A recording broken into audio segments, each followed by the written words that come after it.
हमनी के संस्कृति, हमनी के संस्कार सदा रहे हमनी के साथ। भारत के महान ग्रंथ और काव्य सब के संपूर्ण संकलन सब्सक्राइब करें तिलक। कहा मित्र, हमरा जो का सेवा बा? सेवा ना केशव, विनती। भैया सम्राट युधिष्ठिर चाहताड़न कि तू पांडव के पक्ष में होके उनका बल और गौरव प्रदान करा। तू हमार पक्ष में युद्ध करा। हे वासुदेव, हमहू आपसे सहायता मांगे आयल हई कि आप कौरव के तरफ से युद्ध में भाग ली। आखिर हमरो आप पर कोनो अधिकार बा? हे अर्जुन, हे दुर्योधन, तू दोनों हमार आपन हवा, हमार संबंधी। हम केकर मित्र बनी और केकर शत्रु, यही से हम निर्णय कैले हैं कि एह युद्ध में हम शस्त्र ना उठाइब।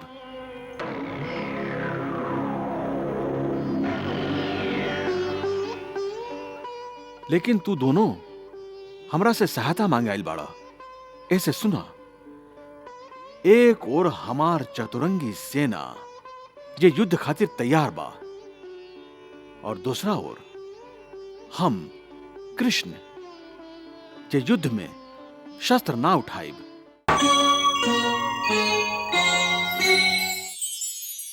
ना मधुसूदन, हमके युद्ध के चिंता नहीं खे। युद्ध तो अब हमार अभिलाषा बन गई बा। अपना छाती में दबल ए चिंगारी के हम 13 बरिस से इतना धीरे धीरे फूंक रहा हई कि ना तो ई बुता सके और ना ही भड़क सके। बाकी आज कौरव के भरल सभा में तोहरा साथे जे कुछ भइल, ओकरा बाद अपना सीना में बनवास काटे वाला ओ चिंगारी के स्वतंत्र होके भड़के के समय आ गइल बा। आज ये बात के पता चल गिल बा कि सबके सब कौरव दृष्टिहीन बाड़न, सब अंधा बाड़न। यदि हमार पतो सबके अंधा कहे के अपमानित करे के चेष्टा कई ले रहे तो ठीक है, कई ले रहे ना बुआ, जबकि तुहार कहल सत्य भी बा, पर उचित नहीं खे। उचित नहीं खे? मधुसूदन, हमार पतो वस्त्र हरण के समय जौन पीड़ा भोगलस, जौन हमार बेटा सब बनवास में पीड़ा भोगलन, ऊ पीड़ा और सबके साथ 13 बरिस में हम जौन पीड़ा भोगली, ऊ पीड़ा ए पीड़ा के आगे तक कुछ भी नहीं खे जे आज तू भोगला। तबो तू ई कहताड़ा मधुसूदन कि हमार कौरव के कौशल उचित नहीं खे? बुआ, तू हमरा कौना पीड़ा के बात करत हो? मधुसूदन, तू सब कुछ जानताड़ा, सब कुछ समझताड़ा। का तोहरा छुपवला से हमरा पीड़ित मन से ये बात छुप सकेला कि आज तू शांति के प्रयास खातिर एड़ी चोटी के जोर लगा देला?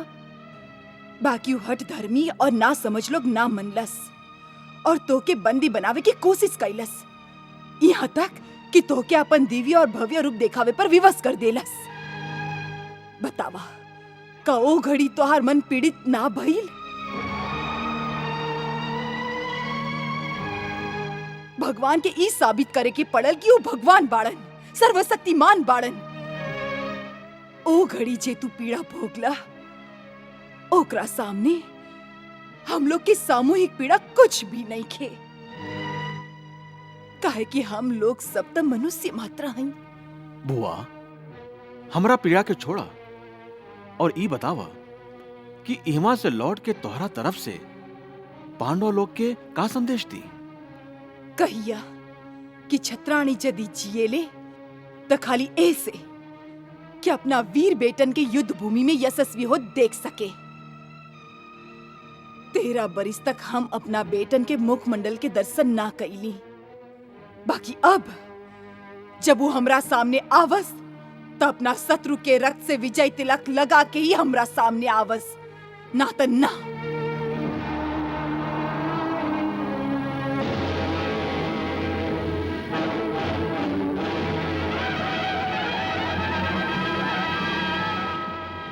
पांडव और श्री कृष्ण के तरफ से शांति के अंतिम प्रयास भी विफल होने के बाद कौरव लोग हस्तिनापुर में तब पांडव लोग विराट नगरी में युद्ध के तैयारी शुरू कर देलन।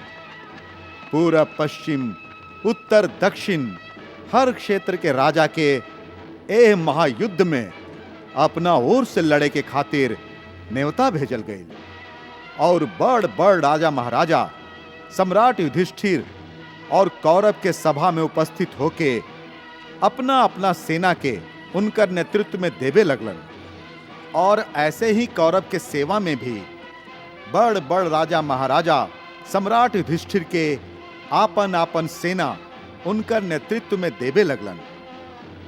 शक्तिशाली महाबलशाली महाराज कन्नौज शस्त्र से सुसज्जित अपन 2 लाख सेना के साथे कौरव के सेना में सम्मिलित हो रहल बाड़न।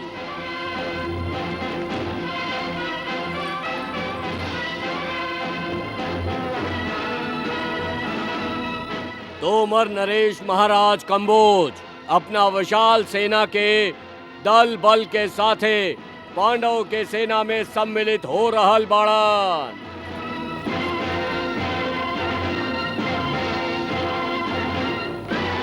वाह, कौरव के पक्ष में बड़ बड़ राजा महाराजा बाड़न मामा जी। हमनी छल से काम लेके बहुत राजा लोग के अपना साथे कर ले हैं जे पांडवन के साथ देवे वाला रहन मामा जी। यहां तक कि पांडवन के सगा मामा अर्थात महाराज शल्य के भी अपना साथे कर ले हैं। अब हम पांडवन से कहीं अधिक शक्तिशाली हो गए हैं। हमार विशाल सेना बा, अस्त्र शस्त्र के भंडार बा। अब हमार विजय निश्चित है। ना भगिना ना, अभी हम लोग के विजय निश्चित नहीं थे। काहे मामा जी काहे? अब ही वो आप हमार विजय पर संदेह काहे करत हैं? ई के संदेह बा भगिना, और ई बा कि हम भारतवर्ष के अधिक से अधिक राजा के तो अपना पक्ष में कर ले हैं, बाकी अभइयो एगो शक्तिशाली राजा शेष बा जेकर सेना पल भर में युद्ध के पासा पलट सकेला और हम लोग जीतलबाजी हार सकीले। आप कौन राजा के बात कर रहा हैं मामा जी? हम द्वारिकाधीश श्री कृष्ण के बात करत हई जे ओ अर्जुन के प्रिय मित्र भी बाड़न। भगिना, एकरा से पहले कि अर्जुन उहाँ पहुंचस तो के द्वारकाधीश से सहायता अवश्य मांग लेबे के चाहिए। हाँ, लेकिन मामा जी वो कोनो भी परिस्थिति में पांडवन के ही साथ दी हैं। ना, यदि उनका के धर्म संकट में डाल दा तो ऊ तोहरो सहायता करिए। मामा जी, हम उनकर अपमान करके उनका बंदी बनावे के आदेश देले रही, तो फिर कौना मुंह से उनका से सहायता मांगब? अरे भगिना, ओकरा खातिर त तू उनका से क्षमा भी मांग चुकल बड़ा। सुना, यदि उनका से अपना रिश्तेदारी के अधिकार जता के तू सहायता मांगबा तो ऊ इनकार न करी है। उनकर कोमल हृदय अवश्य पिघली भगिना, अवश्य। हाँ देख ली प्रभु, मामा शकुनी कैसन कुटिल चाल चलन। अब की तो आपके भी धर्म संकट में डाले के प्रयास कर रहल बाड़न। देवी, जुआ खेले वाला आदमी के प्रवृत्ति छल कपट से इतना दूषित हो जाला कि वो अपना जीवन के हर पल हर क्षण छल कपट के सहारे कुटिल चाल ही चलत रहेला। लेकिन ए चाल के उत्तर अब आप का देब? एक तरफ त मामा शकुनी दुर्योधन के महासंग्राम खातिर आपसे सहायता मांगे खातिर पट्टी पढ़ा के भेजले बाड़न, तो दूसरा तरफ अर्जुन आपके सखा और भक्त होखे के नाते आपसे मदद मांगे आ रहल बाड़न। दोनों के आप पर अधिकार बा। हाँ देवी, देखे में तो इस समस्या बड़ा गंभीर दिखाई देता कि हम केकरा के हां कहीं और केकरा के ना। लेकिन ना ही हम अपना सखा और भक्त अर्जुन के निराश कर सकत हई और ना दुर्योधन के ओकर अधिकार से वंचित रख सकत हई। शकुनी के कहला पर दुर्योधन द्वारिका पहुंचलन और कृष्ण के कक्ष में आइलन। द्वारिकाधीश सुतल रहन। उनका के सुतल देख के दुर्योधन उनका सिरहाने बैठ गईलन और उनका जागे के प्रतीक्षा करे लगलन। अतने में अर्जुन भी कृष्ण के कक्ष में पहुंचलन और द्वारिकाधीश के प्रणाम करके उनका पैर के समीप बैठ गईलन।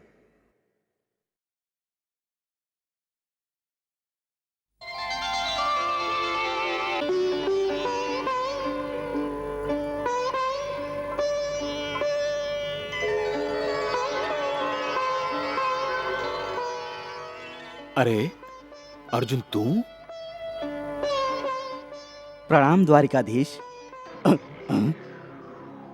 अर्जुन से पहले हम आए नहीं कृष्ण। अरे दुर्योधन, तू हो यहां? द्वारका में तुम्हारा स्वागत बा। कहा अर्जुन, का बात बा? कैसे आना भइल? हे केशव, हम तुहार श्री चरण में एगो विनती लेके आयल हई। यदि तू एकरा स्वीकार करबा तो हम धन्य हो जाई। कहा मित्र, हमरा जो का सेवा बा? सेवा ना केशव, विनती। भैया सम्राट युधिष्ठिर चाहताड़न कि तू पांडव के पक्ष में होके उनका बल और गौरव प्रदान करा। तू हमार पक्ष में युद्ध करा। हे वासुदेव, हमहू आपसे सहायता मांगे आयल हई कि आप कौरव के तरफ से युद्ध में भाग ली ही। आखिर हमरो आप पर कोनो अधिकार बा? हे अर्जुन, हे दुर्योधन, तू दोनों हमार आपन हवा, हमार संबंधी। हम केकर मित्र बनी और केकर शत्रु। यही से हम निर्णय कैले हैं कि एह युद्ध में हम शस्त्र ना उठाइब।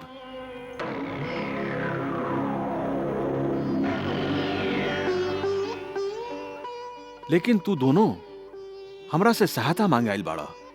ऐसे सुना, एक और हमार चतुरंगी सेना ये युद्ध खातिर तैयार बा और दूसरा ओर हम कृष्ण जे युद्ध में शस्त्र ना उठाइब। अब तू दोनों एमे कौनो एक के अपना अपना पक्ष में चुन ला। अर्जुन से पहले हम आयल हैं वासुदेव। इससे पहले हम ही मांगब। लेकिन हे दुर्योधन, हमार दृष्टि पहले अर्जुन पर ही पड़ल रहे। इससे पहला अवसर अर्जुन के ही दिहल जाई।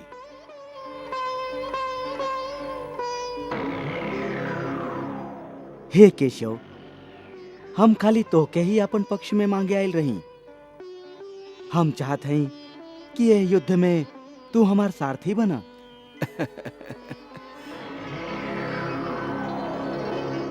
और दुर्योधन, तू?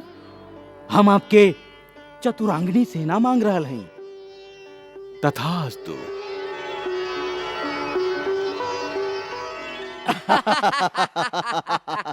अच्छा भइल भगीना, जे हम लोग के यादवन के चतुरंगिनी सेना मिल गई। हो के ना कृष्ण के पांडव के पक्ष में बजावेदा पांडव के साथ मिलके मुरली। हाँ मित्र दुर्योधन, अब तो हमरा लगे सेना के विशाल सागर बा। अस्त्र शस्त्र से सुसज्जित सेना के हम लोग के तो कोनो कमी नहीं खे। बाकी ऐसन अक्षौणी सेना खातिर हम लोग के एगो परम प्रतापी सेनापति की आवश्यकता बा। कौरव के सेना के सेनापति ता पितामही हुई है मित्र कर्ण।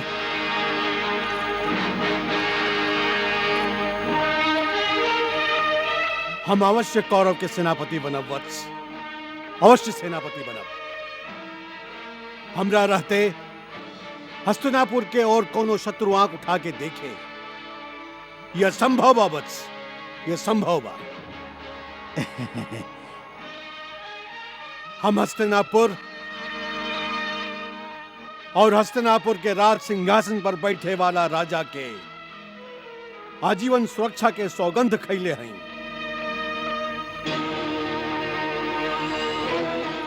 लेकिन वत्स, यह युद्ध में हमरो एगो शर्त हुई। शर्त? कैसन शर्त पितामह? बेटा, हम यह कुरुवंश के सबसे ज्येष्ठ व्यक्ति हैं। हमरा गोदी में बैठ के और हमरे बाह में झूला झूल के तू और पांडव अपना बचपन से जवानी तक के यात्रा तय कैला। हमारी बूढ़ आंख गुरुकुल के परवान चढ़त दिख ले बा। हम के तो से जितना चाहो बा, पांडव से भी उतने लगाओ बा। हम तोहरा निजी स्वार्थ खातिर पांडव के वध ना करब। पांडवन के वध ना करब तब फिर का करब? हम पांडव के विरुद्ध युद्ध करके उनका केवल हीन कर दे। हम प्रतिदिन उनका 10,000 सैनिक के वध करब और उनकर वीर, महावीर, रथियन और महारथियन के वध करके उनका के शक्तिहीन कर दे।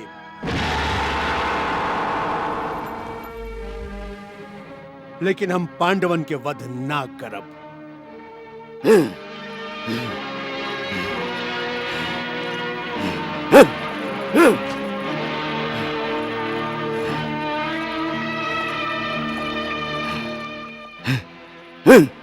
मामा जी,